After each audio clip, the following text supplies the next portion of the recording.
Virginia. Hey guys, so super short introduction. I am Megan. At this point, I don't really I'm identify 22 years old, as and anything. I live in West Virginia.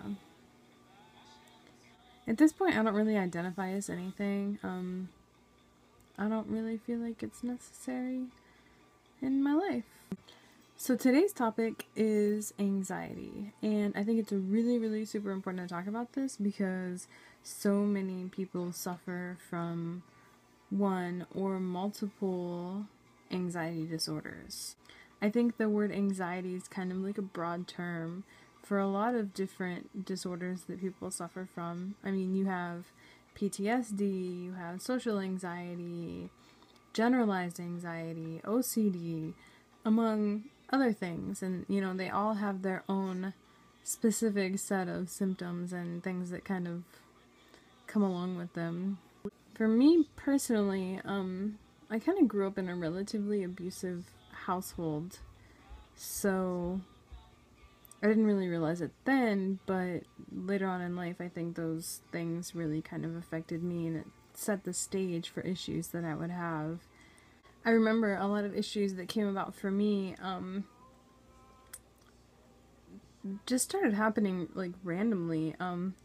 I used to be this really outgoing, outspoken person, and it got to the point where I couldn't go places by myself. I couldn't go out with people. I couldn't have friends. I couldn't make phone calls. I couldn't pump my own gas. Going to school, being around all these people that I didn't know and having class with all of these people that I didn't know was a really big issue for me. I stopped making eye contact with people. I developed a habit, which I still kind of have now, of looking at my feet anytime I walk anywhere. I don't look at people face level. And I was always self-conscious, not only about the way that I looked, but I was constantly thinking, what am I possibly gonna do that is going to embarrass me? Or, how am I gonna humiliate myself? What if when I go to talk to this person, I totally mess up and they laugh at me? And it was just a constant issue with, my thought pattern. I had to pretty much train myself to ignore my thoughts and go a different way with how I felt about certain situations. I actually didn't really realize or get help with my anxiety until I was in college. I was actually in a psychology class and we were discussing anxiety disorders and mental disorders, and I was like, whoa, all those things are me. That's all me. So from there I got help in the forms of therapy, and I was temporarily on medication. Right now I'm just kind of self-managing. It seems like that's the best way for me to handle my anxiety. I didn't really have a good experience in therapy or with medications. Things that might be potentially helpful to you. A lot of people, including myself, think it's very helpful to write their fears or their worries, or just write in general. I always thought it was really helpful for me. It helped me clear my mind, and then it helped me to actually write down my worries or my problems, so then I could kind of form a plan as far as how I wanted to go about fixing these problems and getting rid of these worries. So yeah, it was always really helpful to me.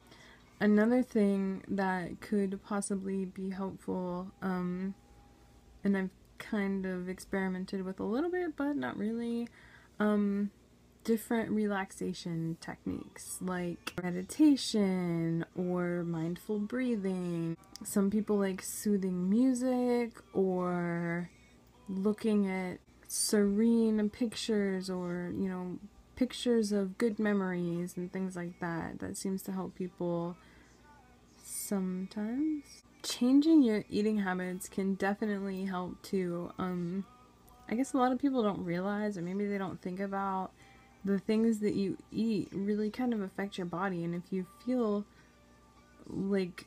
feel terrible physically, you're probably gonna feel terrible mentally. So it's kind of good to eat a little bit healthier and just really kind of be mindful of what you're putting into your body. Exercise is super important too. Exercise releases endorphins, and endorphins make you happy. Last but not least, sleep. It is so important to get a good amount of sleep. I cannot stress this enough. Sleep, sleep, sleep, sleep, sleep. Things I think it is really important to mention to you guys is, number one, you should not be embarrassed or ashamed that you are struggling with anxiety. It's a very, very common thing. I mean, I struggle with it, my boyfriend struggles with it, you know, hundreds of thousands of people in the world struggle with some type of anxiety issue. You're not alone. You're not the only person in the entire world that is having this problem. You know, and there's always help out there if you want it. If you utilize the resources that are around you, then there's always something there. You have, professional help. You can go see a doctor or a therapist or whatever. You can talk to people on the internet. You can research things on the internet so you're better educated on your specific situation. 2 things I am going to tell you right now that I feel I absolutely have to tell you, because no one told me these things when I needed to hear them. That is that it does get better. And you're not gonna feel like this forever. There's gonna be a day where, your anxiety is gonna be under control and you're gonna be able to do all those things that you can't do right now. Like pump your own gas or look people in the eye.